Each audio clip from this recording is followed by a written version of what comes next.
सभागृहाचे महापौर महोदया, त्याचबरोबर उपमहापौर, सर्व सभासद यांच्या सगळ्यांच्या वतीने मी सर्वप्रथम आजच्या या बैठकीमध्ये आपलं मनापासून स्वागत करतो। आज पहिल्या महासभेमध्ये पहिल्या स्थायी समितीच्या बैठकीमध्ये या ठिकाणी आज प्रशासनाकडून आयुक्तांकडून ज्या जमा खर्चाचा लेखाजोखा आम्ही या ठिकाणी घेतलेला आहे आणि आजच्या पहिल्या बैठकीमध्ये त्यांचा जमा खर्चाचा लेखाजोखा घेऊन आम्ही पूर्णपणे त्या सर्व संदर्भामध्ये बजेटचं पूर्णपणे बजेट तयार करण्याकरता आम्ही एक 5-6 दिवसामध्ये या ठिकाणी पूर्ण अभ्यास करून सर्व त्या संबंधित खात्याच्या एचडींना घेऊन या ठिकाणी बजेट स्थायी समिती तयार करणार आहे आणि त्याच्यानंतर आम्ही हे बजेट महासभेला सादर करू।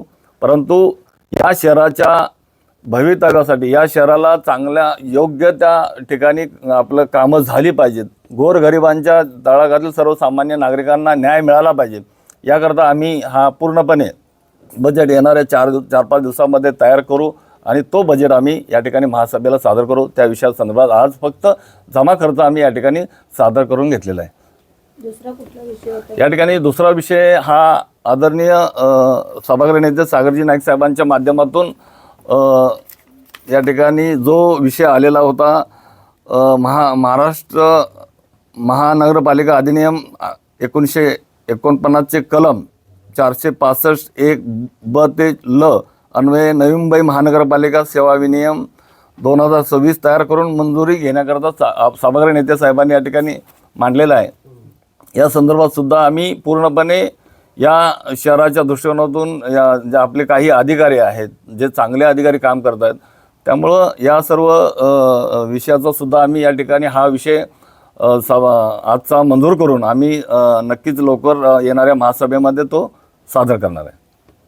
आज महापालिकेकडे स्वतःचं एकही उपायुक्त नाही आहे, स्वतःचे म्हणजे पालिकेचे इथले स्थानिक सहाय्यक आयुक्त पण बाहेरून घ्यावे लागलेले आहे। अशा वेळेस हा जो प्रस्ताव आज सादर केला त्याच्यावर काहीतरी शासनाकडून मंजुरी घ्यावी लागेल असे काही सहाय्यक आयुक्तांनी अतिरिक्त आयुक्तांनी मत मांडलं, तर साधारण किती कालावधी जाईल? नाही, याच्याकरता कसं आहे, या ठिकाणी सभागृह नेते साहेबांनी पूर्णपणे नियमाला अधीन राहून जो गच्या अनुषंगाने या ठिकाणी सभागृहाच्या माध्यमातून म्हणजे या महापालिकेच्या माध्यमातून ज्या पद्धतीनं सर्व नियमाच्या अधीन राहून आपण या ठिकाणी हा विषय आज मंजूर केलेला आहे आणि येणाऱ्या महासभेमध्ये त्याची पूर्णपणे इत्थंभूत आपण माहिती त्या ठिकाणी देणार आहोत, जेणेकरून कुठल्याही चांगल्या काम करणाऱ्या म्हणजे कोणत्याही अधिकाऱ्यावर ते कुठल्याही प्रकारे अन्याय होणार नाही याची काळजी घेतलेली आहे। सर, तरतूद केली त्याच्यामध्ये, त्याचं काय रिझन आहे, नेमकं काय कारण काय?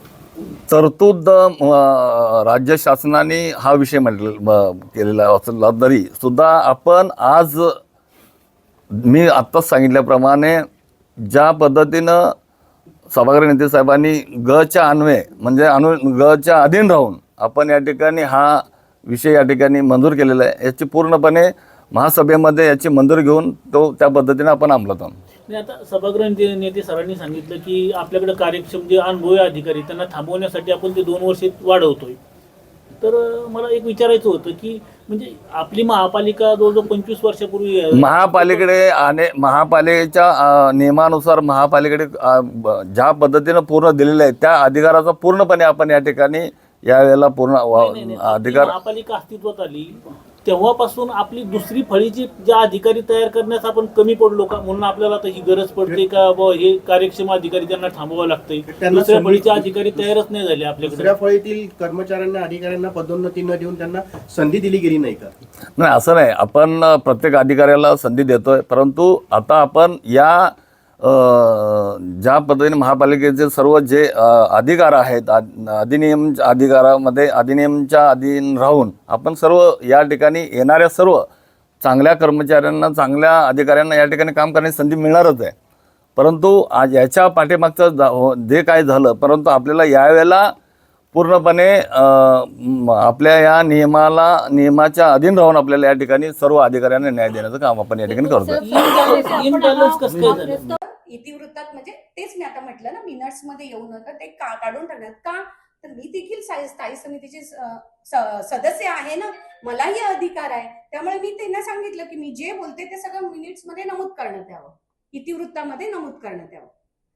हा जो प्रस्ताव आता बघा, ह्याच्या अगोदर आणि हा आज तुम्ही बघितलं असेल की आयुक्तांनी त्यांचं मनोगत व्यक्त केलेलं आहे आणि तुम्ही देखील त्यांचं घेतलेलं असेल बाईट्स.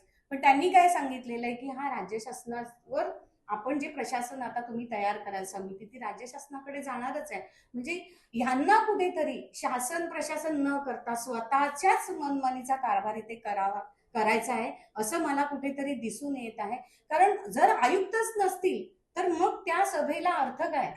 आयुक्त स्वतः म्हणजे, मी आयुक्तांना प्रश्न केला होता, आयुक्त महोदय आपण याच्यामध्ये सहभागी आहात, आज आपण त्या चेअरवर बसलेल्या आयुक्तांच्या चेअरवर, मग आपलं पण कुठेतरी काहीतरी आहे ना त्याच्यामध्ये. तर त्यांनी देखील ते निरुत्तरच झाले. ते समितीची बैठक पहिल्यांदाच पार पडलेली आहे आणि जे सभापतींचं भाषण झालं त्याच्यातून वाटलं की सभापतींना नवी मुंबईच्या शहराच्या दृष्टीने खूप आदर आहे आणि खूप बरं वाटलं की त्यांचं ते भाषण ऐकून का त्या जनतेच्या कल्याणासाठी अनेक योजना ते राबवतील किंवा जनतेच्या विकासासाठी काम करतील. परंतु इथे जर तुम्ही पाहिलं, स्थायी समितीमध्ये मीटिंग झाली त्यावेळेस आमचे स्थायी समितीचे सन्माननीय सदस्य सागरजी नाईक साहेब यांनी एक ठराव आणला होता, त्यांच्या माध्यमातून सदस्याच्या माध्यमातून ठराव आणला होता. महाराष्ट्र महानगरपालिका अधिनियम 1949 कलम 465(1) ते ल अन्वये नवी मुंबई महानगरपालिका सेवा विनियम 2026 तयार करून मंजूर करण्याबाबतचा हा ठराव होता. या ठरावावर अभ्यास करत असताना माझ्या अशा लक्षात आलं की या ठरावामध्ये जो पेज क्रमांक 3 होता, नवी मुंबई महानगरपालिका सेवा विनियम 2026 मध्ये भाग 1 होता प्रारंभिक तरतुदी आणि भाग 2 नियम लागू क्षेत्र. तर या नियम लागू क्षेत्रामध्ये त्याच्यामध्ये 2(ब) मध्ये तात्पुरते कर्मचारी, करारनामा कर्मचारी, जोपर्यंत करात वेगळी तरतूद नसेल त्या तशा प्रकारचा उल्लेख तिथे केला होता. तर माझं असं म्हणणं होतं की आपण तात्पुरते कर्मचारी आणि करारनामा कर्मचारींचा या अधिनियमामध्ये आपण ते त्याप्रकारे उल्लेख केला होता. तर आज आमच्या पालिकेमध्ये मला वाटतं आज मला जवळजवळ म्हणजे माझी ही 3rd टर्म आहे, मी स्टँडिंग कमिटीची सदस्य राहिलेली आहे, परंतु असा प्रकार कुठे मला जाणवलं नाही. आज जे ठोक मानधनवरचे जे कर्मचारी आहेत, जे कंत्राटी कर्मचारी आहेत, ते 25-25 वर्ष काम करतात आणि 20,000 रुपये पगारामध्ये, अगदी तुटपुंज्या पगारामध्ये ते काम करतात. तर त्यांचा पगारवाढीचा प्रस्ताव तर राहू देच, परंतु हा जो अधिनियम आणलेला, तो सेवा विनियम आणलेला आहे हा प्रस्ताव, तर ह्या प्रस्तावामध्ये त्यांचा कुठेही उल्लेख केलेला नाही किंवा कंत्राटी कर्मचारी आणि ठोक मानधन. तर माझा हाच विषय होता की सन्माननीय सभापती महोदय यांचाही तुम्ही कुठेतरी विचार करण्यात यावा की ते तात्पुरते कर्मचारी, करारनामा कर्मचारी येतात, यांच्याशिवाय कंत्राटी कर्मचारी आणि ठोक मानधन असे कर्मचारी असा याच्यामध्ये उल्लेख करण्यात यावा, जेणेकरून त्यांनाही त्याचा फायदा होईल. कुठेतरी वाटलं पाहिजे ते ठोक मानधन काम करणारे कर्मचारी आहेत, आज ते एवढे वर्ष काम करतायत आपल्याकडे, महानगरपालिकेला त्यांच्या माध्यमातूनच आपण पुरस्कार स्वीकारलेले आहेत, तर कुठेतरी त्यांना डावलण्यात येतं. तुम्ही अधिकारांचा विषय घेतला, 56 वर्षापासून 60 वर्षापर्यंतचं केलं, आम्ही अभिनंदन केलं त्याचं अधिकारांचं, परंतु कर्मचाऱ्यांना का तुम्ही डावलण्यात येत आहे? तर कुठेतरी ही मला एक मनापासून मला खंत वाटत होती, कारण जे कर्मचारी आहेत ते आज येऊन आम्हाला बोलतात, त्यांना आशा आहे की आमचा पगार कुठेतरी वाढला जाईल, आम्हाला कुठेतरी नियमित केलं जाईल. तर मग आज तुम्ही हा पहिला प्रस्ताव आणला आणि हे विचारत असताना मला अपेक्षा होती सन्माननीय सभापती महोदयांनी उत्तर द्यावं, ना की मला सन्माननीय सदस्य सागरजी नाईक साहेबांनी उत्तर द्यावं. आज तुम्ही सगळे पत्रकार होतात तिथे, तुम्ही पाहिलंय सगळं की आज जास्त करून तेच उत्तर देत होती. मग आम्ही देखील स्थायी समितीचे सदस्य आहोत, आमचाही अधिकार आहे ना. मग कुठेतरी आम्ही जे बोलतोय ते मिनिट्स मध्ये नमूद करण्यात यावे आणि त्याच्यावर काहीतरी मार्ग काढावा. आणि सभापती महोदयांकडून आम्हाला खूप अपेक्षा होती की आपण करा, पण कुठेतरी आज पहिलीच सभामध्ये माझा हिरमोड झालेला आहे असं मला वाटतं. तुम्ही जे बोललात ते इतिवृत्तातून